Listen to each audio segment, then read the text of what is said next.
Hey, this is Patrick Anderson, and we're going to take a look now at a song called Shine Into Our Night. This is a really unique song that so effectively fits into that category of confession. Not many songs that we have do that so well. We are not what we should be, we haven't sought what we should seek. And it has this, I love how it has the view of just our assurance in Christ to keep us. In the second verse, still we often go astray. We chase the world, forget your grace, but you have never failed to bring us back. And just in this whole sense of confession, we have that chorus, which is just this prayer: Jesus Christ, shine into our night, drive our dark away, till your glory fills our eyes. So I love it. It's a beautiful prayer, beautiful song of confession, just where we often live. Okay. So if we take a look at the song, it's in 4/4. And with the songs we've been doing, we tend to do a solo acoustic version or a stripped down version and then maybe a band version. And with this song, I actually play it the same for both ways. It kind of has a sort of a hybrid picking, strumming thing that's really easy to do. So I would do it both ways like that. This is exactly how we recorded it on the Gathering album, SovGraceMusic. So this will be a great example of that. Let's start with the intro. The intro just goes back and forth between E and F sharp minor.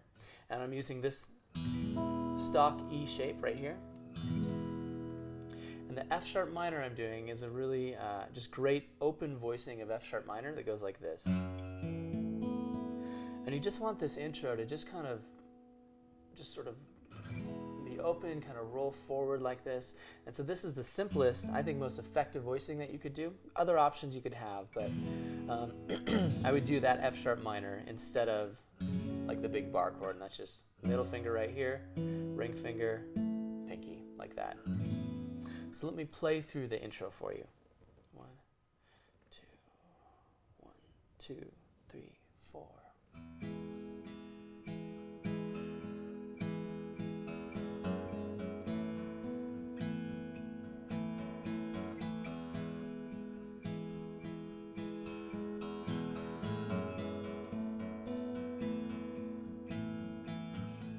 Right into the verse like that. So to pick apart what I'm doing there, it's a really simple picking pattern that goes like this. I play the downbeat with my thumb, and I play the offbeat with my first finger, but it would sound wrong to be too careful here. So you don't want to pick just an individual note. You sort of just do a swipe up with your first finger like this.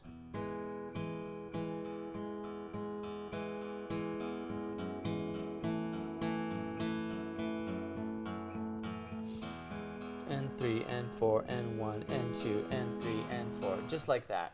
It would sound too careful if I did.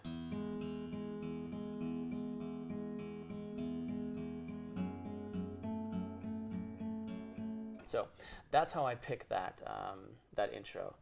And as you get more comfortable with that, you can move the first finger around to grab some notes.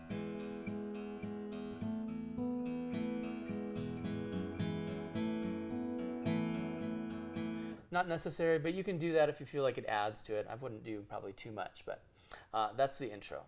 So with the first verse, it follows that same picking pattern, that same feel. There are a couple chords that I should mention and give you a couple options for how we play them. I'll show you how I did it on the recording, and then I'll show you some other options if it's a little too difficult. They shouldn't be though. So we have the stock E, we are not what we should be, F sharp minor, we haven't sought as we should seek. Then we have this A, which I like to play with those two fingers in case I have to slide around. Back to the F sharp minor, back to the E, but looked away. My hearts are bent, like that. So it all stays nice and close down there, and you just get this beautiful kind of sustaining sound. So let's go through the verse. 1, 2, 1, 2, 3, 4. Here's a little bit of intro.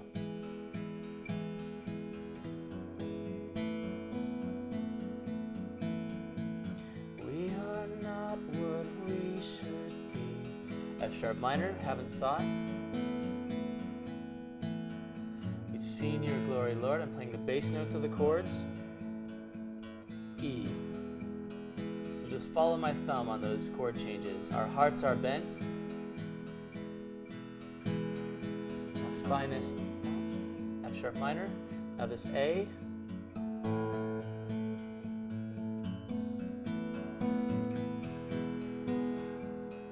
Into the chorus. Like that. And you can see how that picking pattern is just playing the low string and then sort of just strumming up with that finger. Not too careful. Just like that. Okay, so now if we take the chorus, this has a few more interesting chords in it that might be a little tricky. We'll show you how we play them. Starts with the A, then you have the E, easy.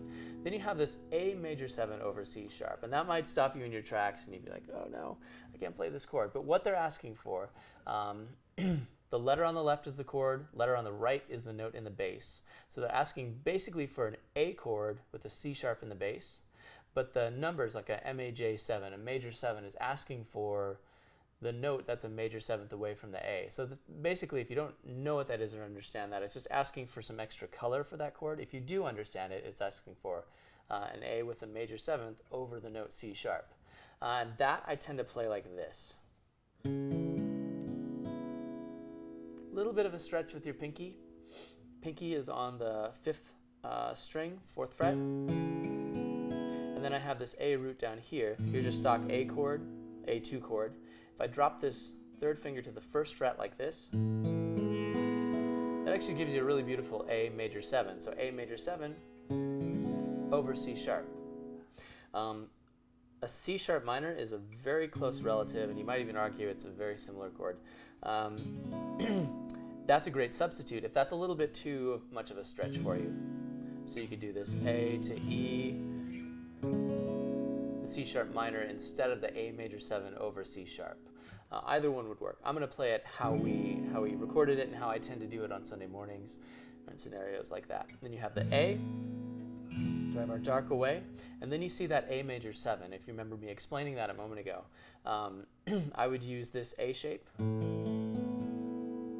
and I finger the A depending on where I'm going, like this or like this, maybe even like that sometimes, so it just depends on what's comfortable. But an A major 7 is just an A chord, if that's what you're comfortable with extra color added. In fact, a major 7th, which is right under your ring finger, 1 fret down. So I'm going to put the 1st finger on the 3rd fret, 1st string. That's actually a really beautiful A major 7 with an added 2nd. And no 3rd. This is a really nice open sound. So there's that, and then you actually see the C sharp minor, to your glory fills our eyes, and then the last part of the chorus is much the same. Okay, so let's play through that chorus. Let's just back up a little bit into the end of the 1st verse. Emptiness has shadowed all our ways on those 2 E's.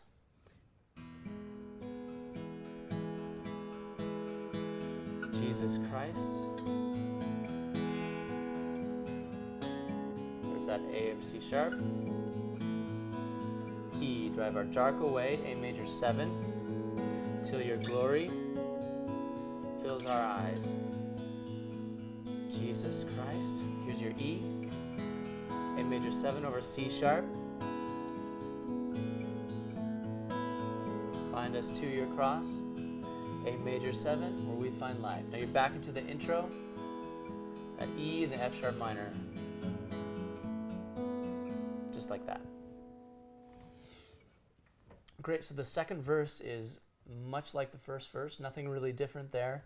If I was in a band setting or even solo acoustic, I would keep chugging along in that same sort of picking feel into the chorus there. At some moments in the song, I like to kind of extend that intro after the chorus, just to give you some time of reflection with this song. That's just that's such a personal drive confession. So I like to do that, just kind of sit on that, come back to the chorus. But that's pretty much the song. So that is Shine Into Our Night. I'm Patrick Anderson, and I hope that was helpful for you. Thanks.